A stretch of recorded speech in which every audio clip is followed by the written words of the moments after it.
Chapter 30. When Rachel saw that she bore Jacob no children, she envied her sister. She said to Jacob, "Give me children, or I shall die." Jacob's anger was kindled against Rachel, and he said, "Am I in the place of God, who has withheld from you the fruit of the womb?" Then she said, "Here is my servant Bilhah, go into her, so that she may give birth on my behalf, that even I may have children through her." So she gave him her servant Bilhah as a wife, and Jacob went into her. And Bilhah conceived and bore Jacob a son. Then Rachel said, "God has judged me, and has also heard my voice and given me a son." Therefore she called his name Dan. Rachel's servant Bilhah conceived again and bore Jacob a second son. Then Rachel said, "With mighty wrestlings I have wrestled with my sister and have prevailed." So she called his name Naphtali. When Leah saw that she had ceased bearing children, she took her servant Zilpah and gave her to Jacob as a wife. Then Leah's servant Zilpah bore Jacob a son. And Leah said, "Good fortune has come," so she called his name Gad. Leah's servant Zilpah bore Jacob a second son. And Leah said, "Happy am I. For women have called me happy." So she called his name Asher. In the days of wheat harvest Reuben went and found mandrakes in the field and brought them to his mother Leah. Then Rachel said to Leah, "Please give me some of your son's mandrakes." But she said to her, "Is it a small matter that you have taken away my husband? Would you take away my son's mandrakes also?" Rachel said, "Then he may lie with you tonight in exchange for your son's mandrakes." When Jacob came from the field in the evening, Leah went out to meet him and said, "You must come in to me, for I have hired you with my son's mandrakes." So he lay with her that night. And God listened to Leah, and she conceived and bore Jacob a fifth son. Leah said, "God has given me my wages because I gave my servant to my husband." So she called his name Issachar. And Leah conceived again, and she bore Jacob a sixth son. Then Leah said, "God has endowed me with a good endowment, now my husband will honor me, because I have borne him 6 sons." So she called his name Zebulun. Afterward she bore a daughter and called her name Dinah. Then God remembered Rachel, and God listened to her and opened her womb.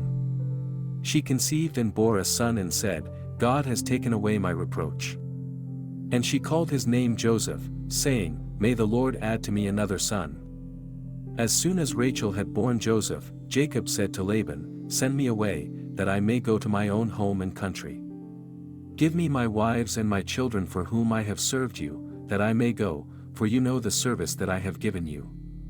But Laban said to him, "If I have found favor in your sight, I have learned by divination that the Lord has blessed me because of you. Name your wages, and I will give it." Jacob said to him, "You yourself know how I have served you, and how your livestock has fared with me. For you had little before I came, and it has increased abundantly, and the Lord has blessed you wherever I turned. But now when shall I provide for my own household also?" He said, "What shall I give you?" Jacob said, "You shall not give me anything. If you will do this for me, I will again pasture your flock and keep it. Let me pass through all your flock today, removing from it every speckled and spotted sheep and every black lamb, and the spotted and speckled among the goats, and they shall be my wages. So my honesty will answer for me later, when you come to look into my wages with you. Every one that is not speckled and spotted among the goats and black among the lambs, if found with me, shall be counted stolen." Laban said, "Good. Let it be as you have said." But that day Laban removed the male goats that were striped and spotted, and all the female goats that were speckled and spotted, every one that had white on it, and every lamb that was black, and put them in the charge of his sons. And he set a distance of 3 days' journey between himself and Jacob, and Jacob pastured the rest of Laban's flock. Then Jacob took fresh sticks of poplar and almond and plane trees, and peeled white streaks in them, exposing the white of the sticks. He set the sticks that he had peeled in front of the flocks in the troughs, that is, the watering places, where the flocks came to drink. And since they bred when they came to drink, the flocks bred in front of the sticks, and so the flocks brought forth striped, speckled, and spotted. And Jacob separated the lambs and set the faces of the flocks toward the striped and all the black in the flock of Laban. He put his own droves apart and did not put them with Laban's flock. Whenever the stronger of the flock were breeding, Jacob would lay the sticks in the troughs before the eyes of the flock, that they might breed among the sticks, but for the feebler of the flock he would not lay them there. So the feebler would be Laban's, and the stronger Jacob's. Thus the man increased greatly and had large flocks, female servants and male servants, and camels and donkeys. Chapter 31.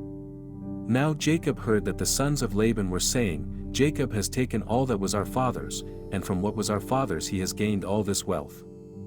And Jacob saw that Laban did not regard him with favor as before.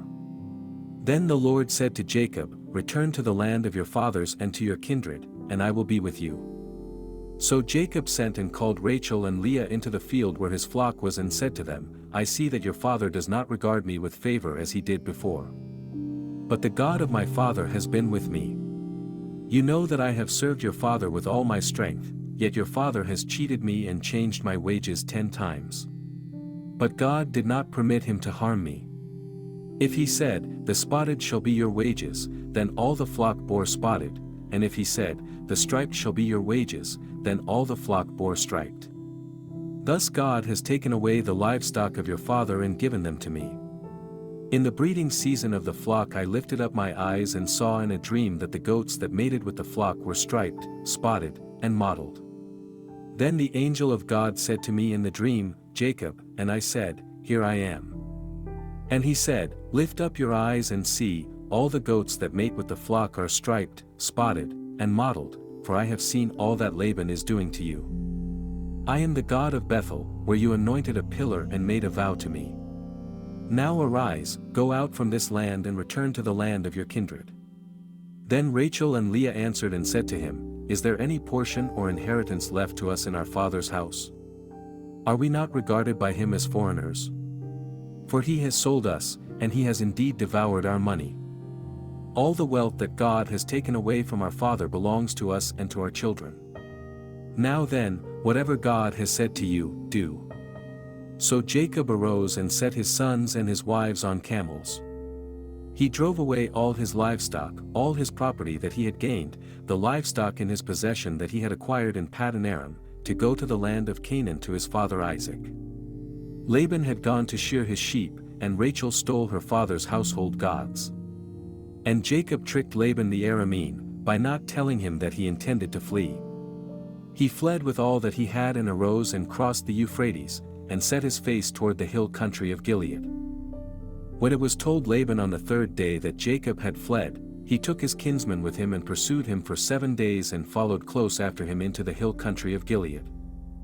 But God came to Laban the Aramean in a dream by night and said to him, Be careful not to say anything to Jacob, either good or bad. And Laban overtook Jacob. Now Jacob had pitched his tent in the hill country, and Laban with his kinsmen pitched tents in the hill country of Gilead. And Laban said to Jacob, What have you done, that you have tricked me and driven away my daughters like captives of the sword? Why did you flee secretly and trick me, and did not tell me, so that I might have sent you away with mirth and songs, with tambourine and lyre? And why did you not permit me to kiss my sons and my daughters farewell? Now you have done foolishly. It is in my power to do you harm. But the God of your father spoke to me last night, saying, Be careful not to say anything to Jacob, either good or bad. And now you have gone away because you longed greatly for your father's house, but why did you steal my gods? Jacob answered and said to Laban, Because I was afraid, for I thought that you would take your daughters from me by force. Anyone with whom you find your gods shall not live. In the presence of our kinsmen point out what I have that is yours, and take it. Now Jacob did not know that Rachel had stolen them. So Laban went into Jacob's tent and into Leah's tent and into the tent of the 2 female servants, but he did not find them. And he went out of Leah's tent and entered Rachel's. Now Rachel had taken the household gods and put them in the camel's saddle and sat on them. Laban felt all about the tent, but did not find them. And she said to her father, Let not my lord be angry that I cannot rise before you, for the way of women is upon me. So he searched but did not find the household gods. Then Jacob became angry and berated Laban. Jacob said to Laban, what is my offense? What is my sin, that you have hotly pursued me? For you have felt through all my goods, what have you found of all your household goods? Set it here before my kinsmen and your kinsmen, that they may decide between us two. These 20 years I have been with you. Your ewes and your female goats have not miscarried, and I have not eaten the rams of your flocks. What was torn by wild beasts I did not bring to you. I bore the loss of it myself. From my hand you required it, whether stolen by day or stolen by night. There I was, by day the heat consumed me, and the cold by night, and my sleep fled from my eyes. These 20 years I have been in your house. I served you 14 years for your 2 daughters, and 6 years for your flock, and you have changed my wages 10 times. If the God of my father, the God of Abraham and the fear of Isaac, had not been on my side, surely now you would have sent me away empty-handed. God saw my affliction and the labor of my hands and rebuked you last night. Then Laban answered and said to Jacob, the daughters are my daughters, the children are my children, the flocks are my flocks, and all that you see is mine. But what can I do this day for these my daughters or for their children whom they have borne? Come now, let us make a covenant, you and I. And let it be a witness between you and me. So Jacob took a stone and set it up as a pillar. And Jacob said to his kinsmen, gather stones. And they took stones and made a heap, and they ate there by the heap. Laban called it Jegar-sahadutha, but Jacob called it Galeed.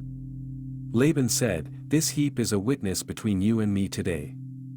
Therefore he named it Galeed, and Mizpah, for he said, the Lord watch between you and me, when we are out of one another's sight. If you oppress my daughters, or if you take wives besides my daughters, although no one is with us, see, God is witness between you and me. Then Laban said to Jacob, see this heap and the pillar, which I have set between you and me. This heap is a witness, and the pillar is a witness, that I will not pass over this heap to you, and you will not pass over this heap and this pillar to me, to do harm. The God of Abraham and the God of Nahor, the God of their father, judge between us. So Jacob swore by the fear of his father Isaac, and Jacob offered a sacrifice in the hill country and called his kinsmen to eat bread. They ate bread and spent the night in the hill country. Early in the morning Laban arose and kissed his grandchildren and his daughters and blessed them. Then Laban departed and returned home.